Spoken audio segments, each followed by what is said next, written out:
baba, sini wa baba.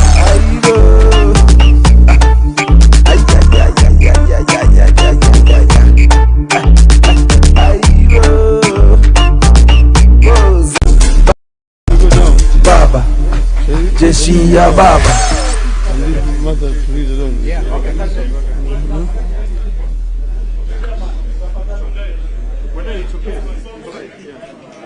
Hello?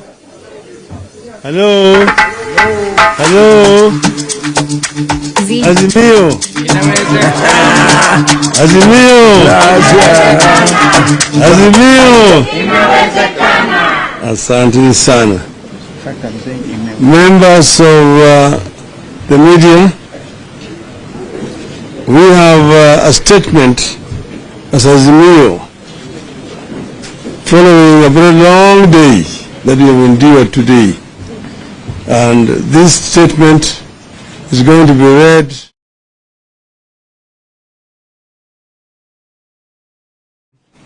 Martha Wangari Karua.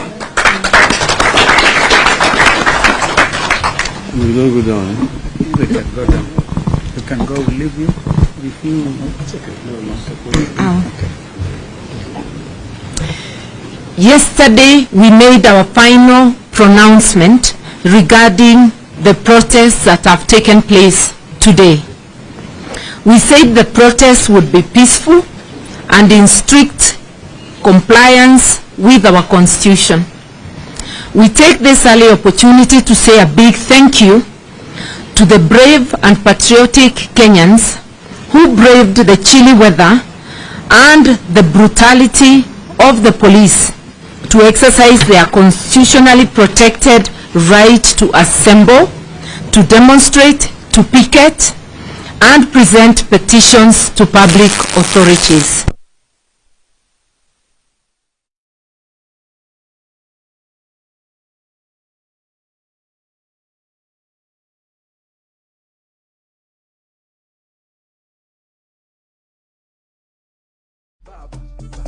Sini wa baba, baba, baba, jeshi ya baba.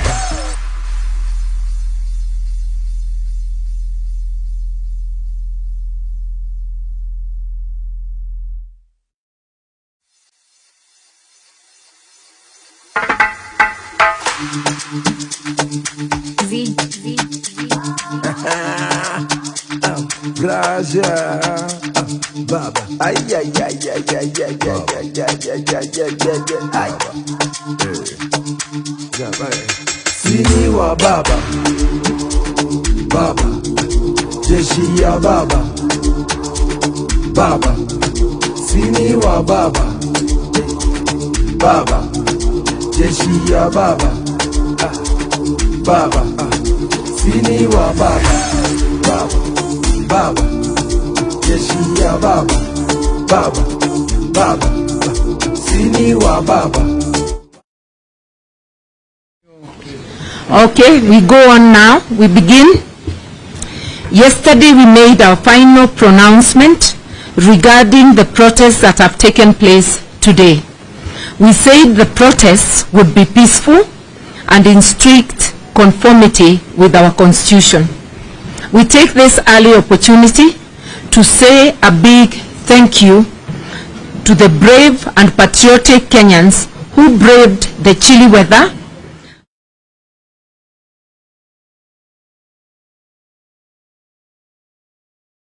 to assemble, demonstrate, picket, and to present petitions to public authorities. We encourage those who showed up and those who are yet to make up their minds that this is a fight for timeless values of freedom, justice, and democracy, dignity, and accountability.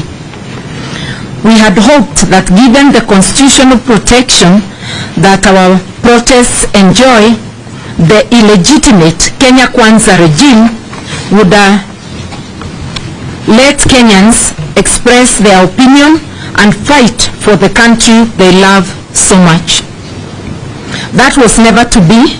Instead, at the break of dawn, police got stationed in all parts of Nairobi metropolis and the city center to prevent us from proceeding with our peaceful protests as we had planned. And it was not only the police who were unleashed. As we had earlier warned, hooligans hired by the Kenya Kwanza illegitimate regime were unleashed to cause mayhem and destroy property and blame it on our peaceful protests.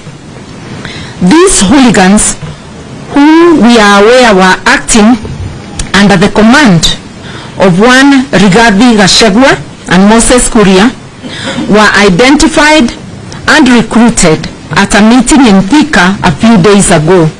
They were then ferried to Nairobi last night. They have beaten up innocent citizens going about their normal activities, stoned motorists and burnt vehicles in a vain attempt to make or to fulfill the prophecies of Kenya Kwanza, claiming that our demonstrations are not peaceful. Unfortunately, because of the mayhem, we were not able to present the critical petitions to the 4 offices as planned. As we said yesterday, we intended to present petitions to the IEBC showing that the results it announced last August were doctored and demand an audit of the servers. We also intended to petition against the sacking of the 4 commissioners. The sacking presents a dangerous precedent in which all future elections, all commissioners will be expected to agree with the chairperson, effectively making elections a one-person show.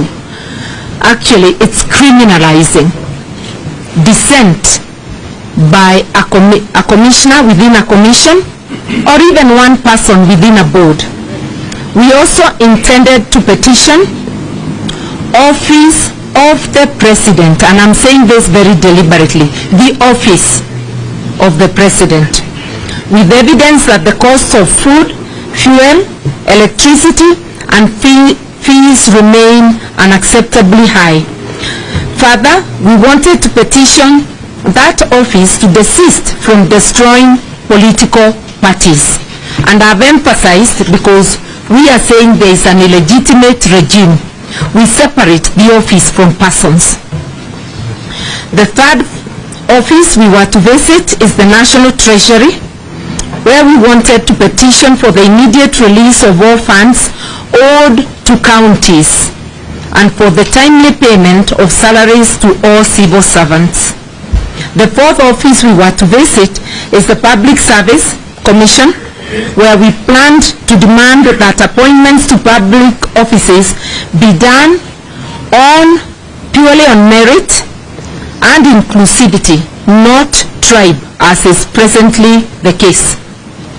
We strongly feel that it is immoral and criminal in a country of close to 50 communities for appointments to go only to members of one community.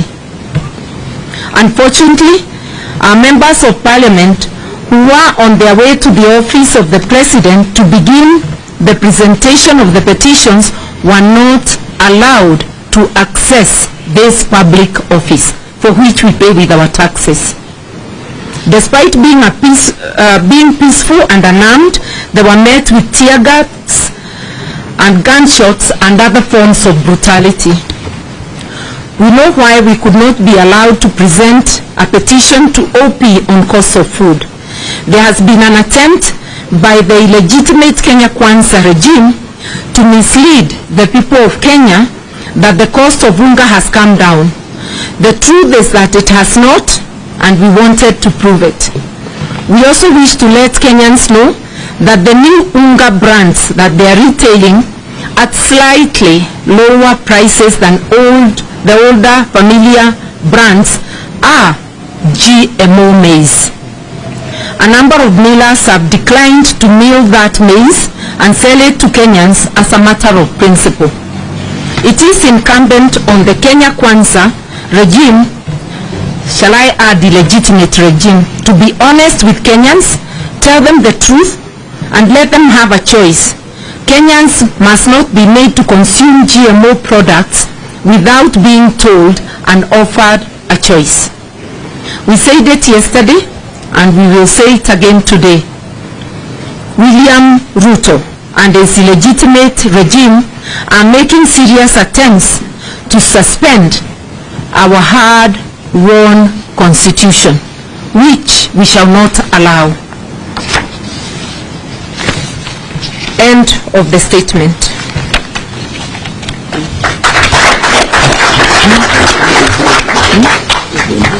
Kioni probably was to add. But we have something to add, that the goons hired are principally from the Kikuyu community, and they are the same goons that had been hired to attack the Northlands farm, also to attack East Africa Spectre, and it is terrible to prey on unemployed and poverty-stricken members of the Kikuyu community. My colleagues from Mount Kenya, Mr. Kioni and Mwangi Wairia, we will make that statement.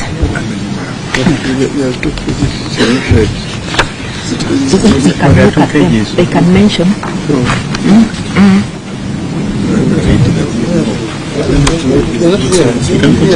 We shall not this one. Okay, I am told there is a page that was missing.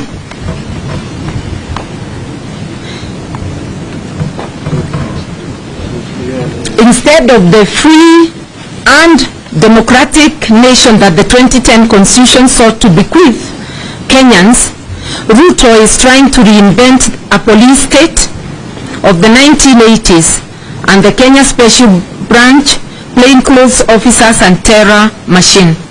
Last night, as neo leaders including Prime Minister and our leader, the Right Honorable Raila Odinga, and former Vice President Honorable Kalonzo Musyoka had their security withdrawn.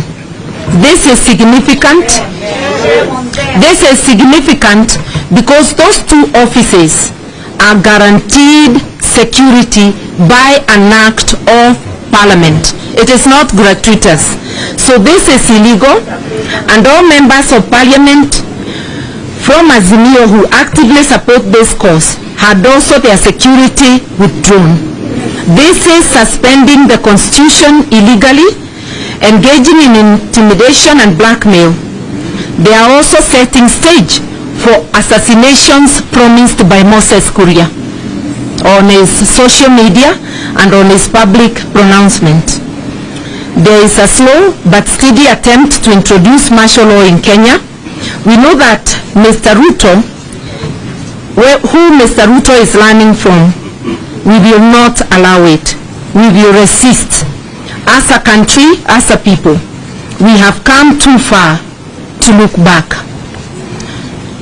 By dawn, the Central Park where our members were meant to assemble had been taken over by hundreds of plain-clothed police, uniformed officers, marked and unmarked vehicles, and goons posing as police. This too was a product of the meeting in Thika. It was a pursuit of the prediction by Moses Kuria that in the course of these protests, Ali Harvey Oswald would emerge and assassinate as a new leader, as was done with President J.F. Kennedy. It was also in line with the green predictions of Gachagua about our peaceful and legitimate protests. We have taken note of a very unfortunate trend in the use of hired goon against Azimio allies. It's youths from central Kenya who are being used to fight other Kenyan communities.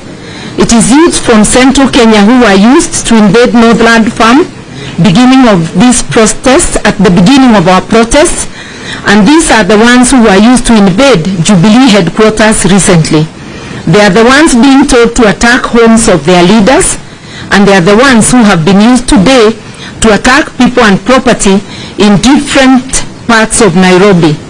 Central Kenya youths are being antagonized with other communities before being eventually isolated and dumped. Despite these developments, we are energized that Kenyans are determined to claim their country. We are marching on. Tomorrow we take a break, strategize and recharge.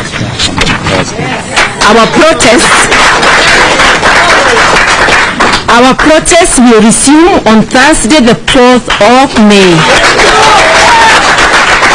Same meeting, same offices, same petition, same people. And as I had indicated, my colleagues from Central Kenya may wish to comment on the misuse and abuse of youth from Central Kenya. Thank you very much.